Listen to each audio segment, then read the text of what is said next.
எப்பவும் ஒரே மாதிரி பிரேக்ஃபாஸ்ட் செய்யாமல் ஒரு நாள் வித்தியாசமாக செட் தோசையும் வடகறியும் ட்ரை பண்ணி பாருங்கள். இது இட்லி தோசைக்கு மட்டும் இல்லை, சப்பாத்தி பூரிக்குமே சூப்பரான காம்பினேஷனாக இருக்கும். வழக்கமாக சாப்பிட்றத விட எக்ஸ்ட்ரா 2 கேட்டு வாங்கி சாப்பிடுவாங்க. அது கடலை பருப்பை 1 மணி நேரம் ஊற வச்சுக்கோங்க. அது கூட உப்பு, சோம்பு, மஞ்சள் தூள், காஞ்ச மிளகாய் சேர்த்து நல்லா அரைச்சி வடை மாதிரி தட்டி இட்லி தட்டில் வச்சு நல்லா வேக வச்சுக்கோங்க.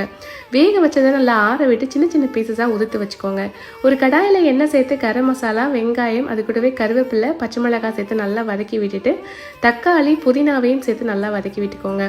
அது வதங்கினதும் இஞ்சி பூண்டு விழுது சேர்த்து பச்சை வாடை போகிற வரைக்கும் கிளறி விட்டுட்டு உப்பு, தனி மிளகாய் தூள், கரம் மசாலா சேர்த்து வதக்கி விட்டுக்கோங்க.